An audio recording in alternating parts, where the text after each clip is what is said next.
আসসালামু আলাইকুম রহমতুল্লাহ। আমরা আমাদের আরেকজন বাইকে পেয়েছি যিনি 3 নং বোর্ডে বাইবা দিয়ে এসেছেন। তো আমরা ওনার থেকে ওনার অভিজ্ঞতাটা শুনবো।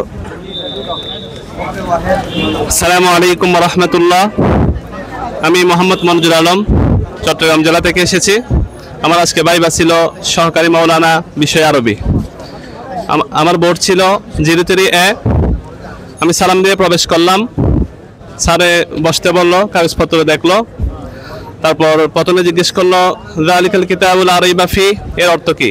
আলহামদুলিল্লাহ আমি সুন্দরভাবে উত্তর দিয়েছি। তারপর জিজ্ঞাসা করলো এখানে যে জালিকা ব্যবহার করেছে, জালিকা ওইটা কোন প্রকারের কালিমা? আলহামদুলিল্লাহ আমি এটাও খুব সুন্দরভাবে দিয়েছি, ইসমে ইশারা। পর আবার জিজ্ঞেস করলো এটা কি করিবের জন্য না বঈদের জন্য? পর আমি বললাম এটা বঈদের জন্য। তখন হুজুর জিজ্ঞেস করলেন কোরআন তো আমাদের হাতেই আছে, তাহলে এটা দূরবর্তী কেন ইসিম ব্যবহার করছে? আমি এই উত্তরটা দিতে গিয়ে একটু কনফিউশনে পড়ে গেলাম। পরে হুজুর বলল কোরআন ছিল লাহু মাহফুজে, তাই আমি ধন্যবাদ দিলাম। তারপর আমাকে জিজ্ঞাসা করা হলো বিসমিল্লাহির রহমানির রহিম তারকিব পারবেন? আমি বলছি হ্যাঁ। তারপর বিসমিল্লাহ তারকিবটা আমি করে দিলাম মৌখিকভাবে।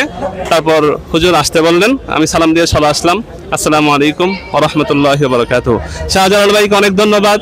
প্রিলিমিনারি থেকে শুরু করে এই পর্যন্ত আমরা অনেক সহযোগিতা পেয়েছি। আন্তরিকভাবে ভাইকে ধন্যবাদ জানাই। আসসালামু আলাইকুম। জি, ধন্যবাদ ভাইকে ওনার সুন্দর অভিজ্ঞতা শেয়ার করার জন্য। এখানে আমাদের বিসমিল্লাহ এবং আউযুবিল্লাহ এই দুইটা তারকিব ভালোভাবেই জানা উচিত। সূরা ফাতিহার অনুবাদটা আমাদের জানতেই হবে, সূরা ইখলাসের অনুবাদটাও জানতে হবে।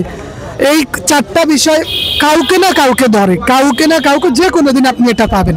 জি, ধন্যবাদ।